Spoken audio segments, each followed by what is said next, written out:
Okay, well, good evening, everybody. Welcome, whether you're in person or whether if you're on online. This is Monday, June 10th, 2024. Tony is the principal of C3 Excellence from Sarasota. He drove here from Sarasota today to meet with us. Tony joined the C3 Excellence team following a very successful career in healthcare and business. His diverse expertise includes engineering in metallurgy, ballistics, as a licensed clinician, healthcare administration, auditor, healthcare consulting, and entrepreneurial business ownership. His experience ranges from clinical, healthcare administration, contract administration and negotiations, financial analysis, business and people management, systems and implementations and mergers, as well as data analysis, medical claims analysis, college and university course development, and varied projects that come with owning your own management consulting business. Tony has a bachelor's in cardiopulmonary sciences and a master's in healthcare management and administration from Northeastern University in Boston. He has an associate degree in metallurgy from Odessa Polytechnic Institute in the Ukraine, in Odessa, Ukraine. He is a registered respiratory therapist and certified professional coder.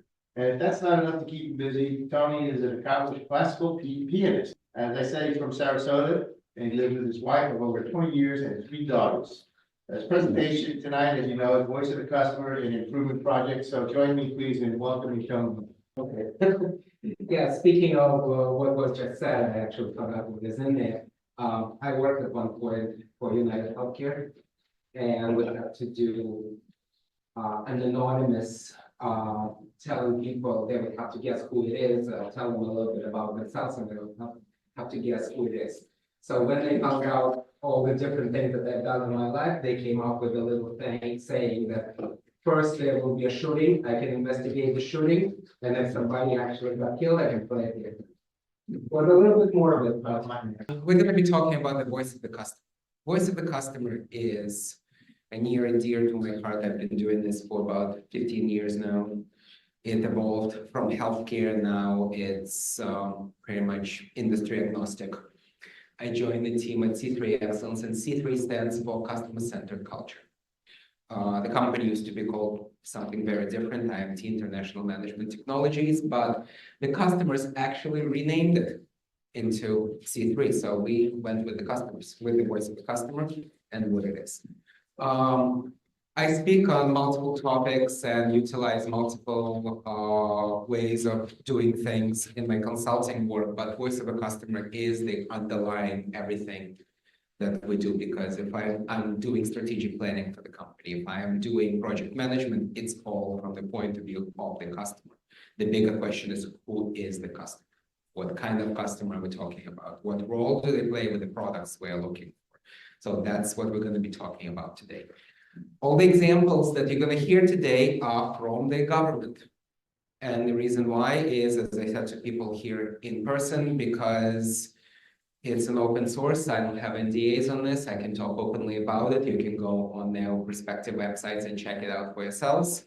And so it doesn't mean that I only work with the government, but this is something that I can openly discuss without being afraid of somebody overhearing that and divulging any kind of secrets. So these are the objectives for today. So if we look at these 3 words that are on your screen: process, product, and outcome. Which of those 3 words are we use the most in our workplaces, in our everyday life? Think about education that you've got. Think about topics of the meetings. Think about training manuals. Think about emails. Think about conversations at work. Which of those 3 words is used the most? Is it process, is it product, or is it an outcome? Because if you put 100 quality professionals in the room, 90 will say it's process. Because process is what we're improving, process is what we're working, process is what we're taught. Product is very unusual, but we're going to check in a little bit what we mean by product. But really, underlying of everything is we're talking about the process. Because this is what we do. We improve the process of producing a product to achieve an outcome. Let's talk about what kind of process are we talking about. Are we talking about the process above the dotted line, dimension number 4, which is a customer process, or we talk about process below the dotted line, which is our producer process? Which process are we talking about usually? What are we addressing? Producer process. We're addressing dimension number 8, which is a producer process. This is where Lean will fall into. This is where Six Sigma is. This is where Baldrige is. This is where Sterling is. This is where ISO is. Waterfall, Agile, anything you want. That's where all of that is. What about the other 7 dimensions? What we did right before that is we addressed dimension number 1 and 5, customer desired outcomes and customer undesired outcomes. But do we really know what they are and what does it mean? The interesting thing is, if you look at this diagram very closely, the only thing that we have in common as producers or as customers is dimension number 2 and dimension number 6. Because both as consumers and as producers, we do not want undesired outcomes. As consumers, we do not want to return products that we bought because we purchased them for a specific reason, and they either didn't meet our expectations or in quality or perception or an outcome. As producers, we don't want those same returns because that means we have to refund the money, we have rework, we have to figure out what has happened. So this is the only place where we are aligned with our customers as producers. What about everything else? So very quickly, we're going to talk about dimension number 1 at length. Dimension number 3, product characteristics customers want. This is something that usually falls into 3 different categories: certainty, timeliness, and ease of use. Those are the 3 things that customers usually want when they buy products. I had an extensive conversation with somebody from Procter & Gamble who said, oh, we have the best, if we say that product is easy to use, that is easy to use. And I beg to disagree with them because I said, you know what? I have a very different criteria because all of us have different criteria of what it means to be easy because everybody has different definition of easy to use. My definition is if I buy something for my 83-year-old mother and she doesn't blow a hole in my head with 15 phone calls within the next 15 minutes, that's as easy to use because she was able to start using this right away. Product acquisition process. Do we really know what it takes for the customer to install and actually start using that product? Think software. How easy is it to install the software and actually start using it? Or you need to spend another 2.5 hours training it and figuring out what needs to be done. But we can recite in our sleep everything on the bottom of the chart. We know exactly what producer wants because we want money, we want profit, we want brand recognition, we want market share. We know exactly. Technical characteristics dimension number 7, or we can recite that in our sleep. We know exactly what we're producing, how we're producing it, and what it means. So everything that we have on the top of the screen, dimension 1 through 4, is what is called the voice of the customer or the customer experience. 2 very, very different things. Voice of the customer is what the customer actually wants and why they purchased their products, the products from us. Customer experience is what they got when they purchased our products. Not necessarily the same thing. What we want is for that to be the same, but it's not. And we need to get as close to that being the same thing as possible. What we have on the bottom is producer, what we want as producers. But in order for us to be successful as an organization, we have to meet somewhere in the middle. We have to be careful about it, though, because we still have a business to run. So we can't blindly follow the voice of the customer, but that will give us a direction where to go. Because the customer may want things that are actually different from our business plan, but we need to pay attention to what they're saying. So we have to meet them somewhere in the middle. Because there will be a competition that will actually listen to what they have to say. And if we're here, I just can't not say this, even though I wasn't planning on it. But just talking about the previous speaker and his example of Uber.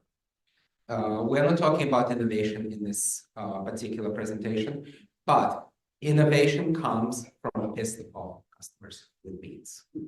That's literally where innovation comes from. Because if somebody is pissed off enough and have lots of money to invest, they will disrupt the business. Those are our disruptors. Think about Uber, think about trying to get a cab in New York City. That's how actually Kalanick did it. Because he asked in the hotel that he needs to be at the meeting at a certain point, and how do I get there? Well, take a cab. Can you call me the cab? No, you have to go and hail it yourself. Do you know how long it's going to take me to get there? No, we don't, because it depends on traffic. Do you know how much it's going to cost me? No, it depends how you're going to go and how far it's going to take you. So neither of those questions were being able to be answered. And he got pissed off because he never made it to his meeting because there was a traffic jam in New York City. That's how Uber came to it. Okay.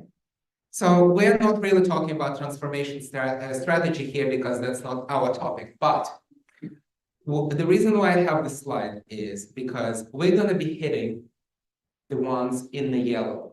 We are going to be, because in order for the organization to be customer friendly, like a lot of organizations are saying, these are the different steps that they have to go. It starts with a strategy, and then it gets translated into the operations. We're going to be talking about operations. We're not going to be talking about really strategy today, because that's not the topic.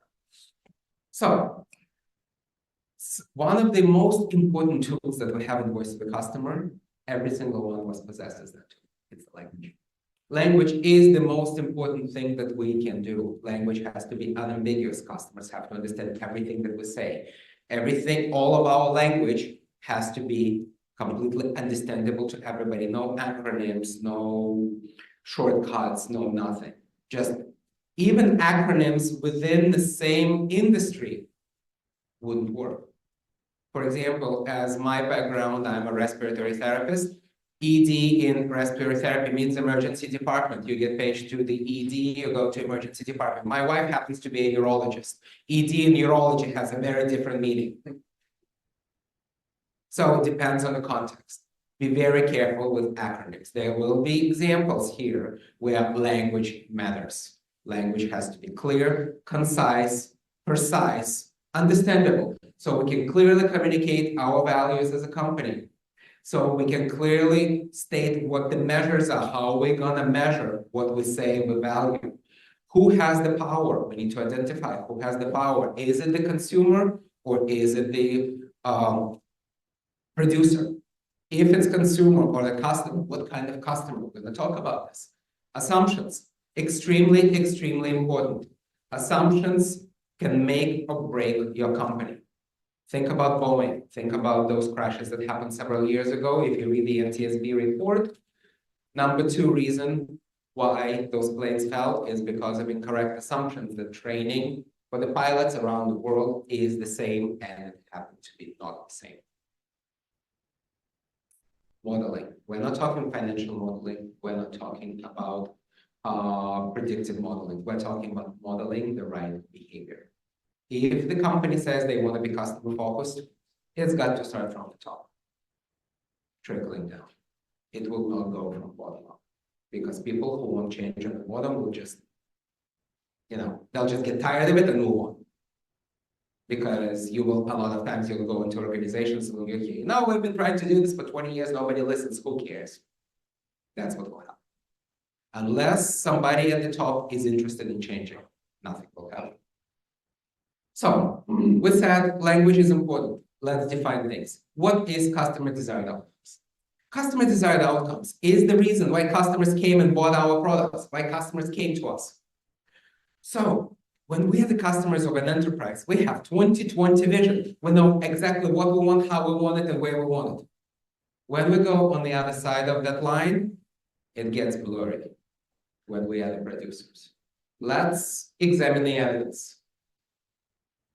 Hospitality industry. Every single one of us has been a customer of hospitality industry and travel and stayed in a hotel overnight for the business meeting the next morning. Correct? All of us experts in that. So listen to the question carefully. You'll have one chance of answer. And that is only going to be the right answer. So you only have one chance. Don't screw it up. What is the most desired outcome that you have from the overnight stay in the hotel for the business meeting the next morning? Good night's sleep. Good night's sleep, right? Great.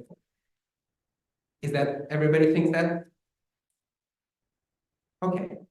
Next day, when you check out of the hotel and you get the survey, is that question asked in the survey? The most common answer is they can't affect. Really? Yes, there is only one small piece of that they can't affect, which is your physiological. Everything else, hotel has 100% control. Do they ask you when you book, whether it's for business or pleasure? Sometimes they do, sometimes they do. What do they do with that information?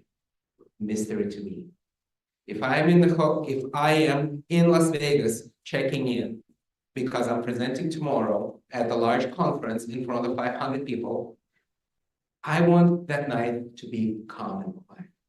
But the couple behind me is on their honeymoon. Calm and quiet is not on the list, on to-do list for that night.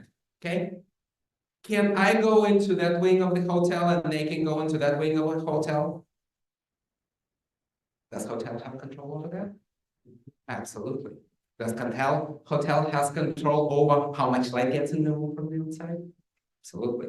What about the noise level? What about the smell? What about the touch, the cleanliness of the room? Oh yeah, they have control over everything. They just don't think they do. There are many examples. Okay, next one. Financial investment firm. What is the most desired outcome to have when you work with anybody in finance? To make money. What do they want when they work with you? To make money. Yeah, so when stock market goes down and your portfolio goes down, do you make money? No. Do they make money? Yeah. Does that make a lot of sense here? And finally, my favorite. Every single one of us is expert in healthcare because we have to deal with healthcare one way or the other at some point in our life. What is the most desired outcome you have when you work with anybody in healthcare? Good health. We want good health, right? So that is not the answer when I ask that from people who work in healthcare, because good health is not the answer. They will talk about outcomes, they will talk about quality outcomes, but is that what we really want? Because when I actually have a conversation with them and we arrive to good health, I ask a simple question: do you have a definition? The usual answer is no. So if we can't define something, what is the likelihood we're going to have measures of success? If we don't have measures of success, what is the likelihood we're going to have numerical goals of improvement? So how do we know we arrive at good health? Because good health to you is going to be different than good health to you than good health to you. All of us have different definitions of good health. Correct? Read this. Would that definition work for you?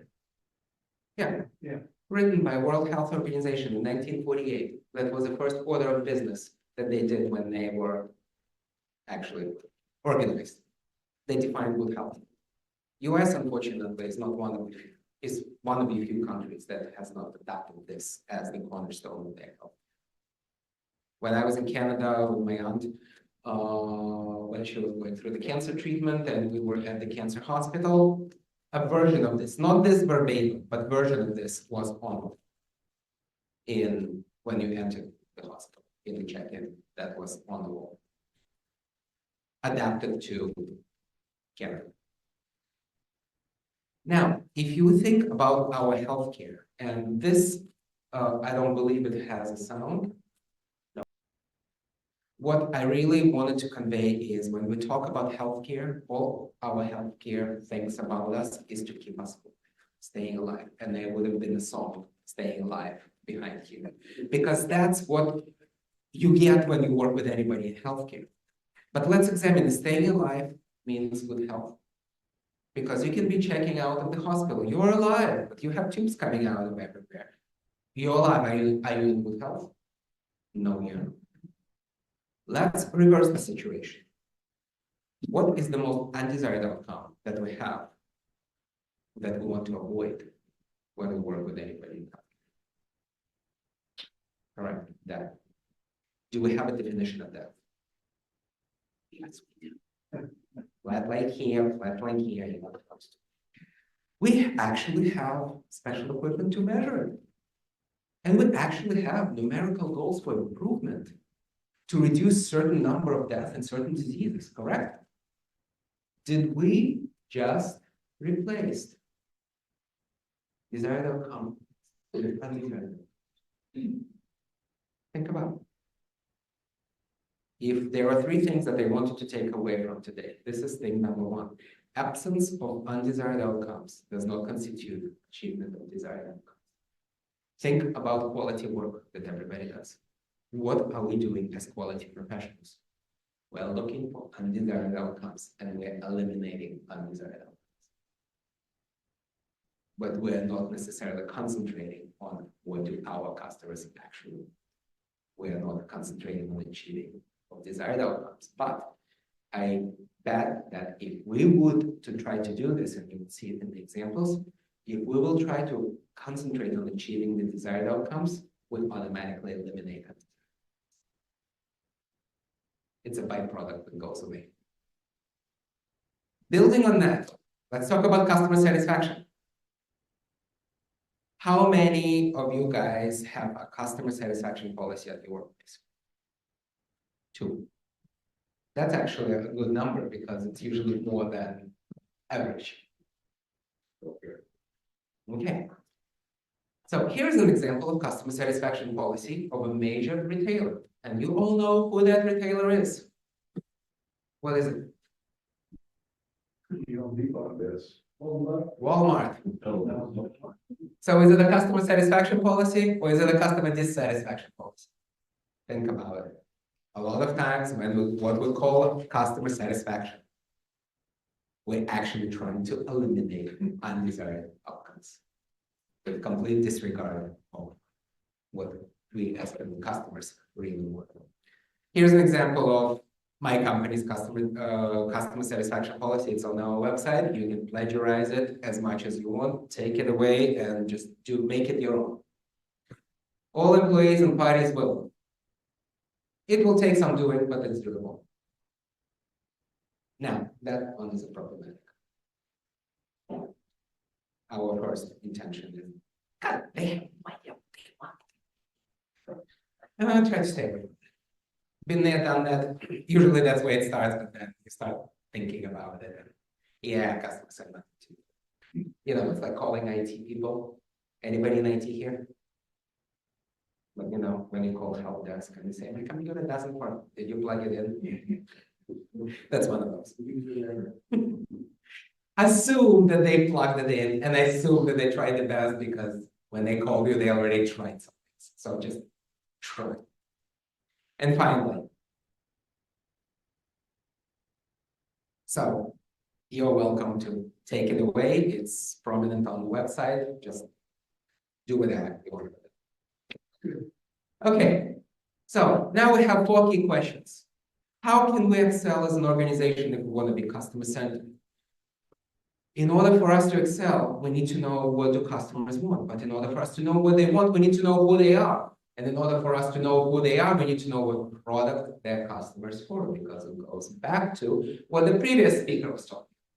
That's where we start getting into the product.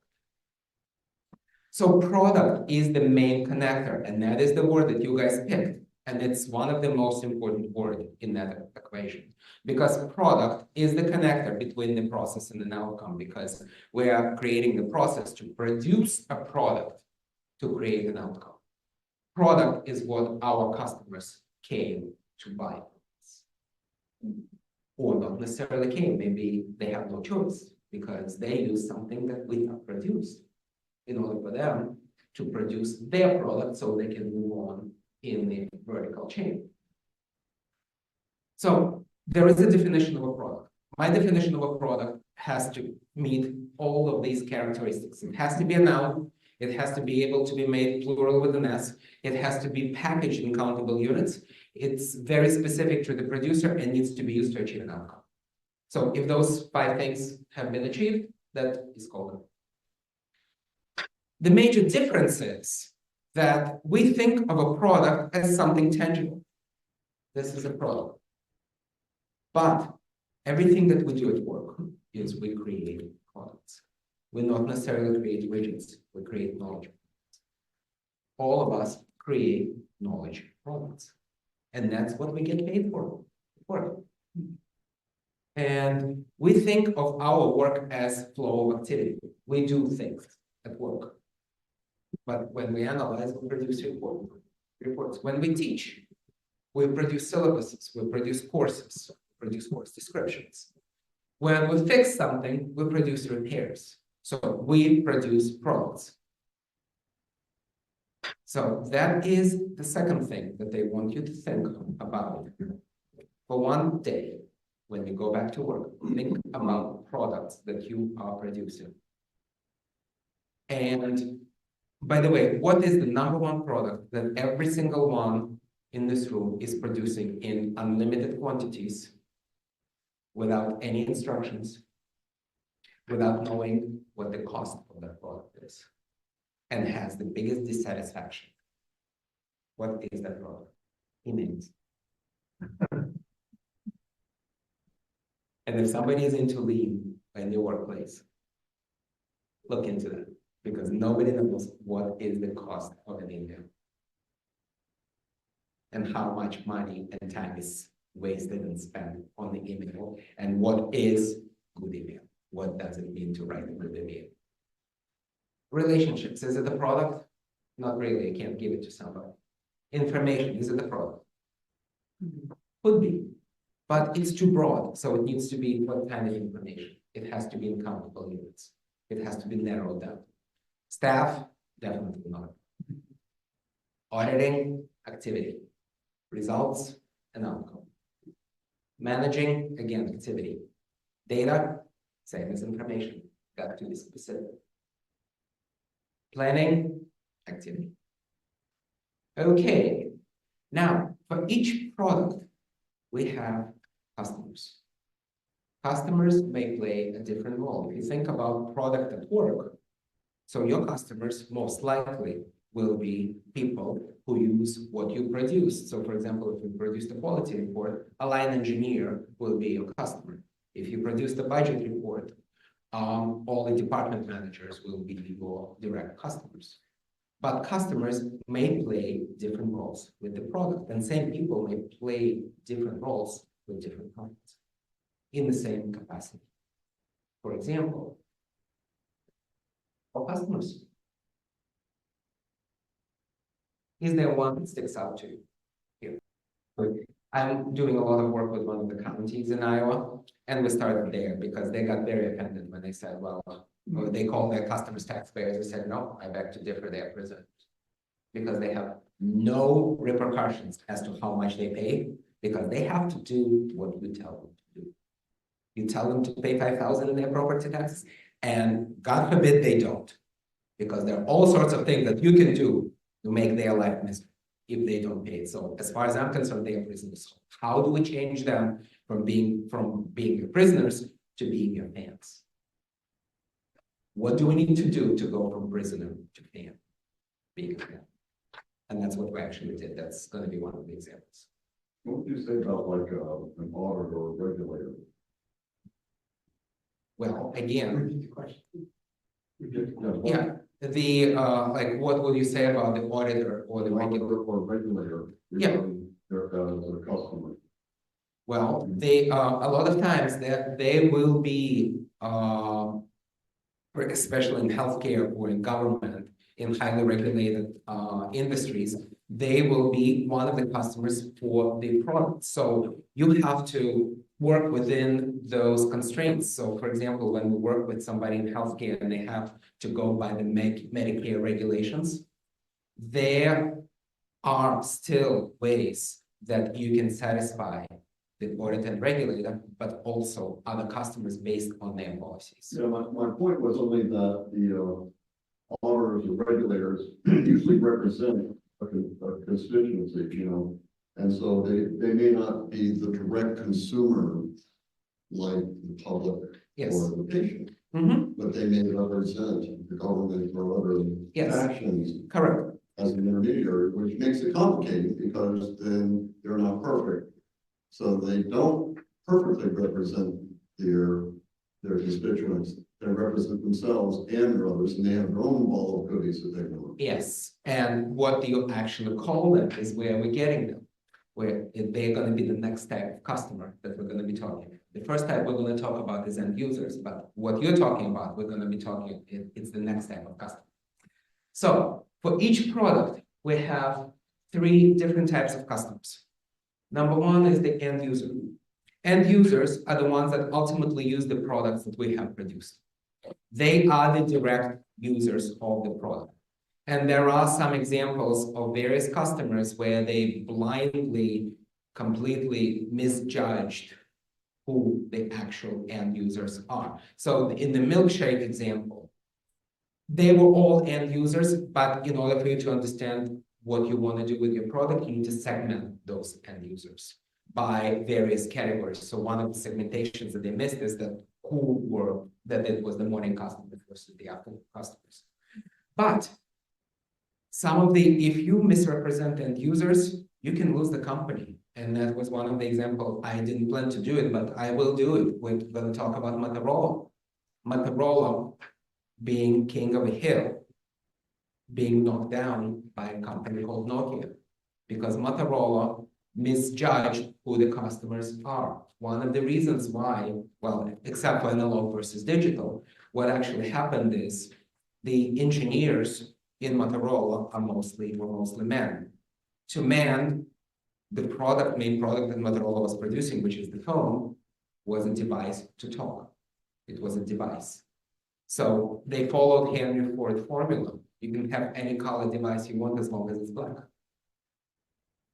Because to men, black, it doesn't matter, it's phone. But 51% of phone users are women. To women, it's not a phone, it's an accessory.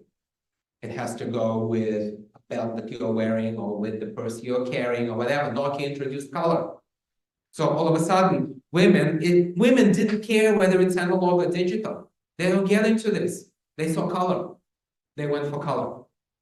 Motorola's response to that was Razor. It was pink. So you had black or pink. Nothing in between. And then they came up with yellow walkie-talkies. So had black, pink, yellow. And Nokia had what, 20 colors available?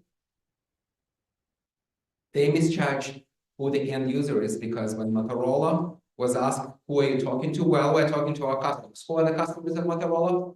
Verizon's, AT&T's, T-Mobile's, Sprint's, US Sprint, Metro PCS. Because you could not buy a phone directly. You had to buy it through the intermediary.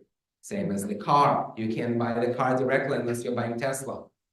You can't buy a car from Honda, from Toyota, from GM factory. You have to go through the next type of customers, which are brokers, your auditors, your intermediaries, your regulators, your dealerships. There's our brokers. Brokers, what do brokers do? They transfer the product from the producer to the end user.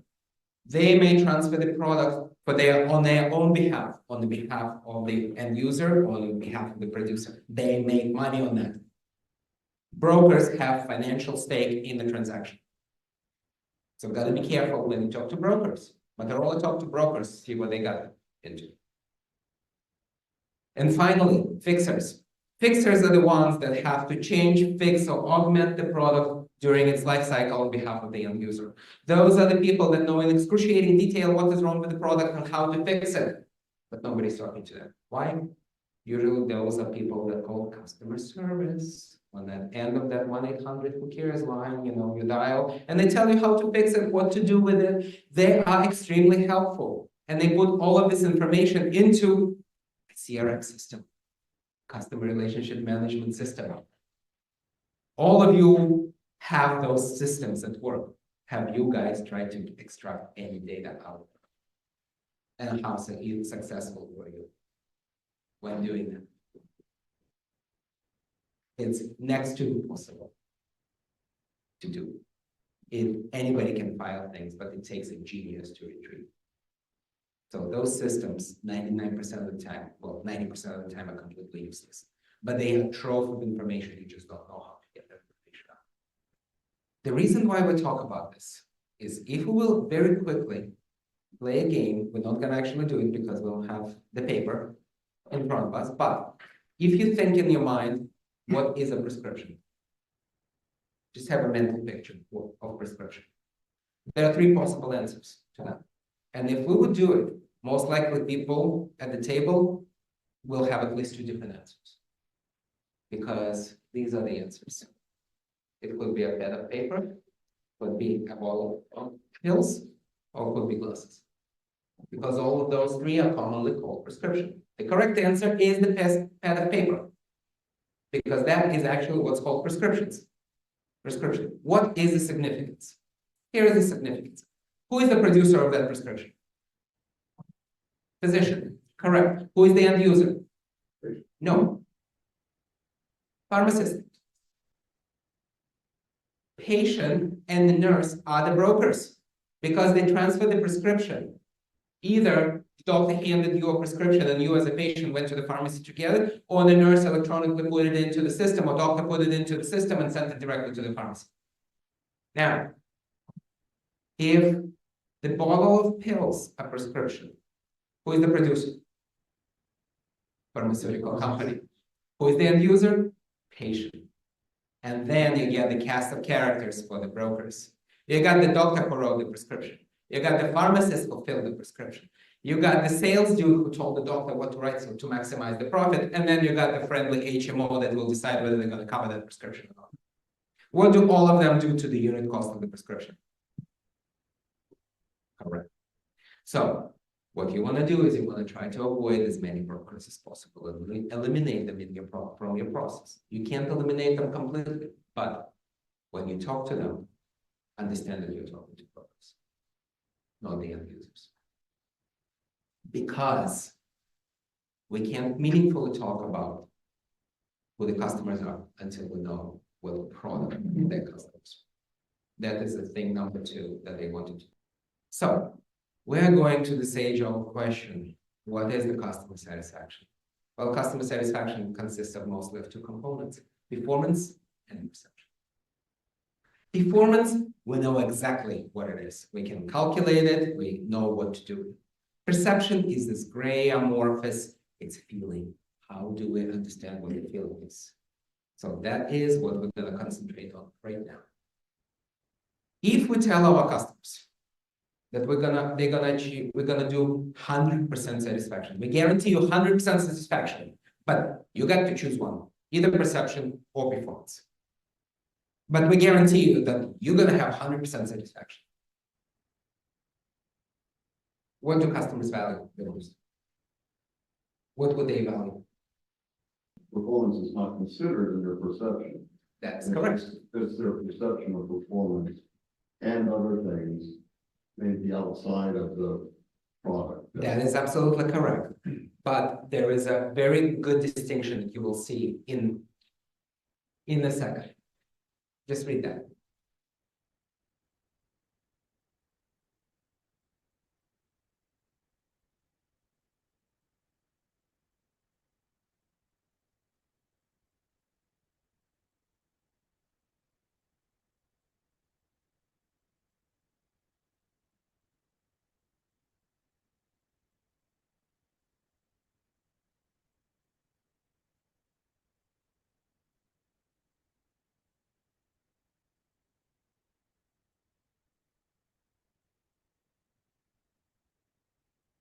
Wise, this plane was marginally better. They were equal or marginally better than Lockheed Martin. But perception won at that particular time.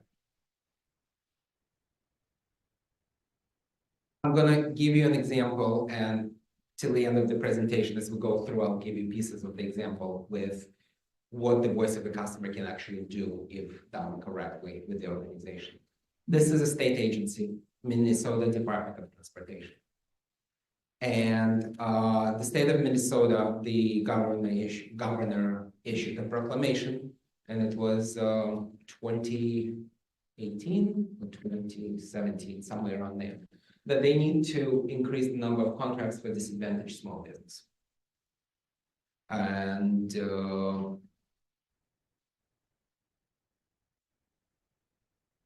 we had to comply. How do we do that?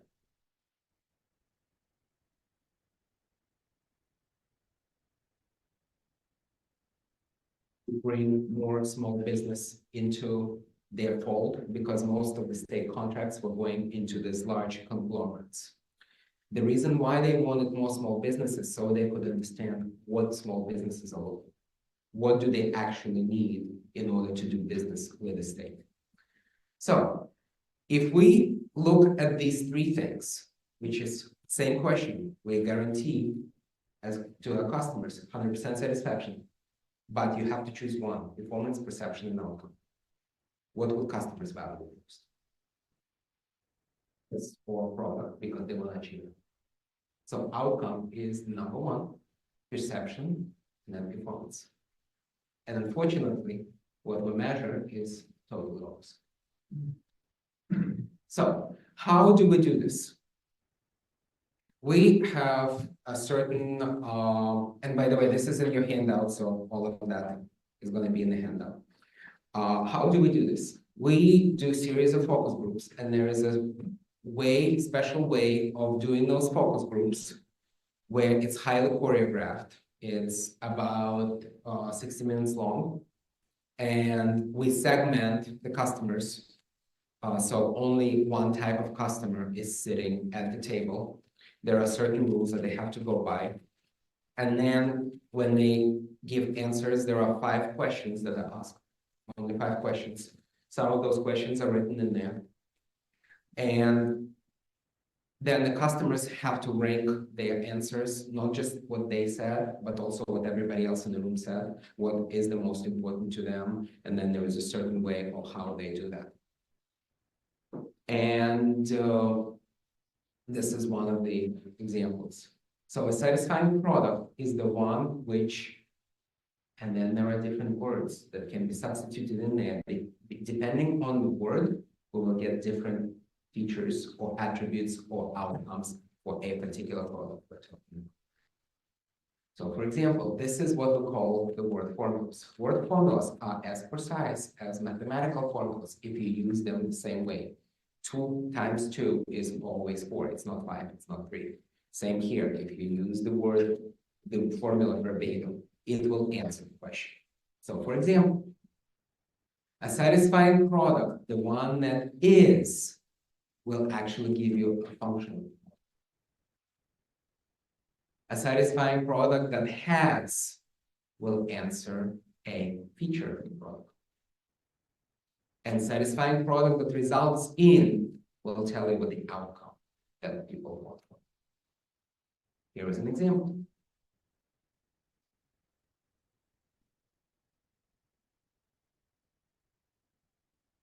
Yellow page director is the one that results in finding the answer on the first try, making the best use of my time, confidence, stress reduction, improved productivity. Those are the answers from real folks. Those are the top 5 customer choices because they were ranked by customers themselves. A satisfying directory is the one which is well organized in my language, easy to understand, complete and compact. Those were the attributes of the product. And it had multiple features. Same for the websites. So in the county that I work with, it's Linn County, Iowa, LINN. So website is linncountyiowa.gov. They went through this and they actually did the focus groups to understand how they can renovate or redo their website because they felt that website was one of the top products that the county produced, that if they can make the best website possible, then they will eliminate a lot of questions that are coming over the phone, so they don't need to keep as much staff answering the phones and actually do what they need to do at their work time. So one of the criteria, and you will see that, was find my information in 2 clicks or less. And they did that. If you go on their website, every single piece of information you might want to even think about to do business with the county will be found in 2 clicks or less. We use specific tools. Again, you have that in your handouts. And this is the real focus group results from the website in Linn County, Iowa. In yellow are the ones that were top rated answers by the customers.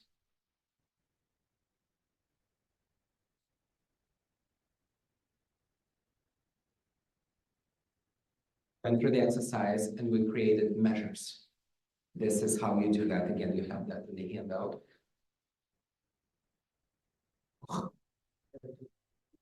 Here, It's still there. yeah. So this is how we did the exercise for that.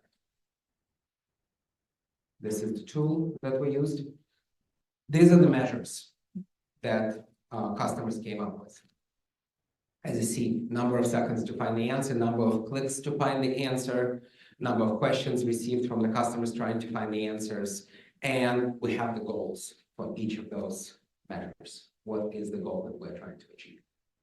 Because if you don't have a numeric goal, you don't measure something if it doesn't have a number of percent of or dollar of attached to it. And then we do something that with a lot of gray hair onto my head at some point, because you will see that something resembles QFD, but this is not. If you guys went through the QFD process, that puts a lot of gray hair in your head. But this actually is done within an hour, this thing. So what we do is we take the attributes of the product and we put them into the three affinity groups, most affinity groups, which is ease of use, timeliness, and certainty. So everything that was in yellow was placed in the affinity groups. And then the product design criteria that was also produced by the customers. And then we literally ask a question. If the number, for example, number of requests for help will increase or decrease, if intuitive to navigate, what do we want with that number? We'll want that number to decrease, so we put minus. If you want that number to increase, you put a plus. If nothing will change, you put a 0. Then what you do is you literally calculate the number of pluses and minuses. And you come up with your top criteria, design criteria for a product. It's filled with visuals and number of clicks needed to find an answer with the top 2 criteria to design that website. So if you go to Linn County, Iowa.gov website, that's what you're going to see. Product may be quite different from producers. It's just a phone. That's what Motorola said, it's just a phone. Well, constricts the innovation. So speak about innovation. Again, we were talking about earlier, it's just a phone. Everybody knows, everybody mows grass or seen grass being mowed, right? So Toro is one of the top companies that produce grass mowing machines. So Toro wanted to design a better grass mowing machine. And what else can you improve? Everything is marginal. So they put it on its head because they realized what is the outcome that people, our customers want when they use our product. They want us to cut grass. So why do we want to cut the grass? Why can't we create a grass that only grows so much that we don't need to cut it? Have you guys heard of Zosha grass? Done in association with Toro. Toro was the one that had an idea of creating Zosha. The grass that only grows like 1.5 inches or 1.75 inches, you can actually direct how much it will grow and it doesn't never need to be mowed. That's what innovation is. It's to innovation.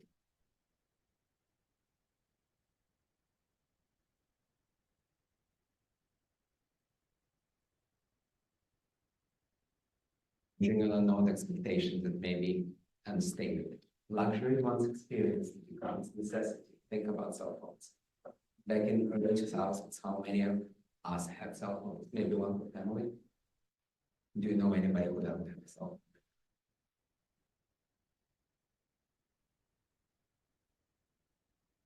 phone? The right way at the right time. we can get the right answers in time to have the biggest impact. So let me go back to the example of the state of Minnesota. So the tale of three states: the state of possibility, the show me, and the watch me. So again, the governor said that they want to do this, and they had this obscure law that was passed in Minnesota in 1960s. And apparently it was brought up, but we were actually doing a totally different work with the Department of Aeronautics that had nothing to do with this. We were working with the Department of Aeronautics to do a strategic plan. And HR got involved, and we did several projects in HR. And then all of a sudden, HR said, this is the biggest thing that we're trying to do. We are trying to implement this. Our office has been tasked with doing this, and we have no idea what to do with this.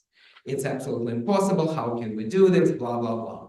And then somebody said, you know, we have this law that says that all the contracts that are under $250,000 with the state, they can go through a simplified procurement process. But it was never implemented. We don't have the process. We don't know what it is.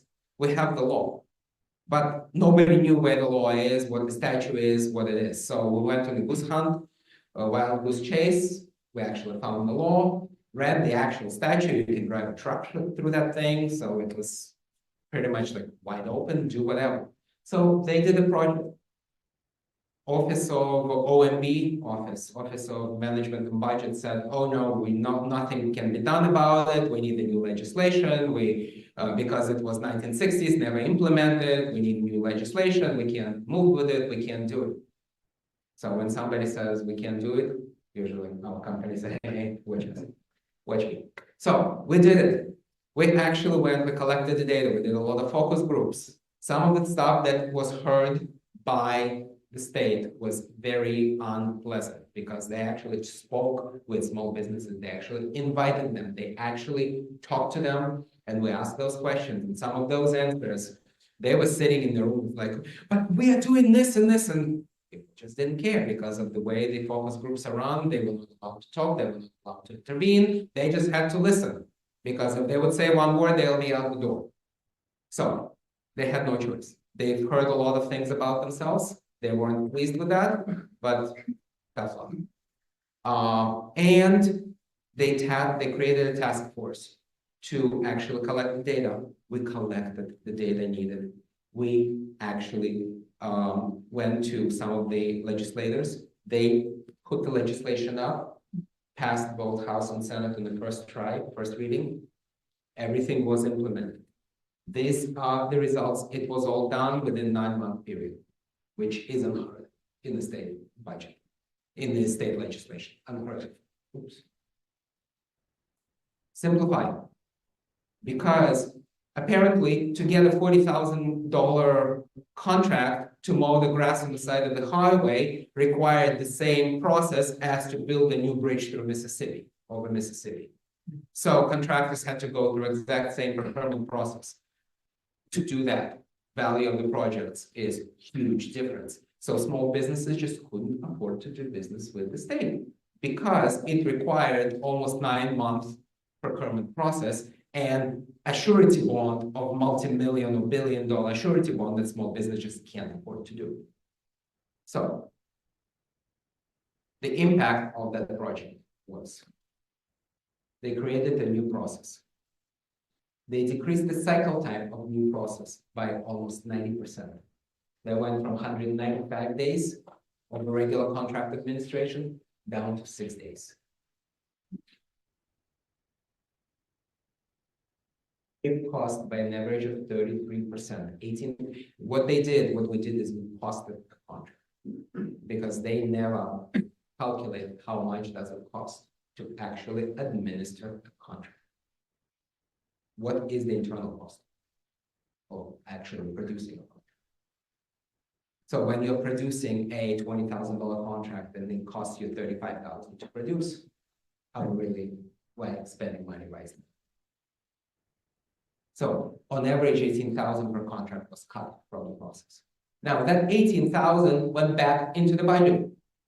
So more projects could have been done. In 1 year, it was over $1 million, just in 1 year, based on above savings.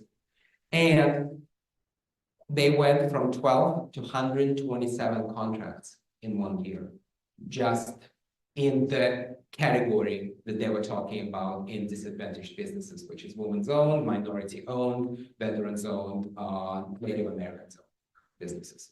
They went from 12 to 127. Most of the discussion, and I think few slides, we are talking about the product. And then you said tangible, not tangible, these things. But in the final determination of one's satisfaction, the experience that they're basically gaining through the process is and could be a way more important for the overall satisfaction than the quality, say, quality of the product. So you were mainly talking about product, but I don't think that you missed this component. It's probably somehow buried. Can you elaborate a little bit on that service or experience that customer is going through while acquiring that service or product? Correct. We're usually concentrating on the product because product is something tangible that you have. Because when you talk about service or experience, again, as we talk about healthcare or good health, service may have different definitions. Like you may have a different definition of service than you. So all of us will have a different definition of service. In different presentations, I actually do that exercise where I will ask people what is, like in one word, what is your definition of service? And there will be no two similar answers. So in order to bring this, and again, it depends on the task at hand. We will look at the overall experience. So for example, one of the projects that I didn't use it here. I worked with Ohio State University and they wanted to create a heart of campus. Nobody knows what that is. There is no definition of a product or a heart of campus. So it's an experience. We were trying to create an experience. And what does it mean to have a heart of campus? What services do you need in there?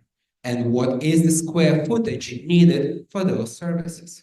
So that was the task and we completed it, but it was not about the actual product, tangible product. It was about an experience. So the same way that I showed you that we could do the website, it's the same way that you can go about experience. You just have to be very clear what you're talking about. So in the focus group, the product was the heart of campus, which is, again, amorphous. It's something that we were talking about what it may mean, and then we would say the successful, satisfying Ohio State University heart of campus is the one that results in, and people would give their feelings about it. So it would be the same type of process, but again, depending on what you're working with. There's a question online from somebody in the Zoom room. What's the makeup of the team that researches the voice of the customer? Very interesting question, because the makeup of the team should not include subject matter experts. It have to be people that are involved with that, but they are not necessarily subject matter experts with it. So for example, in the example that I gave with Minnesota Department of Transportation, those were not people that were actually administering contracts. We use those people as subject matter experts when we needed some expertise, data, or questions, asking them questions. But people who were doing day-to-day work on the team were not from them because their minds are not necessarily clogged with, they don't have solution in mind going into the project. You have to have an open mind and you have to be able to ask questions that to somebody who is doing this day in and day out would be completely, even no-go territory. So it has to be people that are involved, but not really working with that topic. Thanks for that question, Winfred. Anybody else? Any other questions? Actually, right now, I am starting to work on a very interesting project. We just signed the contract for that, and that is reducing crime in the county. one of the counties. And again, people who are working on that project, the team that was assembled by the county is not from the law enforcement. It's not from the law enforcement. So that is going to be very interesting how we're going to do it, but we're going to follow the same steps because we've done it before, so we can do it. I have one question for you. Many times, we can get good information for innovation from customers who are not yet customers, potential customers, and they may stay away for certain reasons. What are your thoughts and ideas about, getting the voice of the potential customer as opposed to just the customers you already have? So for example, if you are looking at a product design, when you're doing the product design, one of the things that you really want to do is take it outside of your team, take it outside of your organization. I'm working with the organization right now. They created a new gaming device called Wow Cube. When I saw that for the first time, I said, it has nothing to do with gaming. It's an educational device. It could be a healthcare device. And they pretty much told me, no, it's absolutely impossible. So I said, okay, let's ask people, random people. Let's go to the library and, for a reading group with mothers and kids, parents and kids, rather. And let's ask them what they think. 80% of people who were there were not thinking it's a gaming device. They thought it was an education device. So you pretty much will take the product, take the prototype, secure it, whatever, so nobody can steal it. But go out and ask opinion of people that are not that you may not think as your potential customers, that have unbiased, they don't want to buy it, they just want to tell you what they think. So ask third-party validation. Don't hire somebody, just do it internally so you can hear other thoughts and be open. Don't dismiss anything. Be open-minded. That is the most difficult thing to do, to be open-minded. Because you have this train of thought and that's where you're concentrated. And that's why on the project teams, we don't want people that are subject matter experts because they are concentrating into one train of thought. What we've always done. Yes. And definition of insanity by Einstein. If we want to get different results, we need to think differently. Because if we think the same way, we're going to get the same. Tony, well, thank you very much for making the trip here from Sarasota to join us and present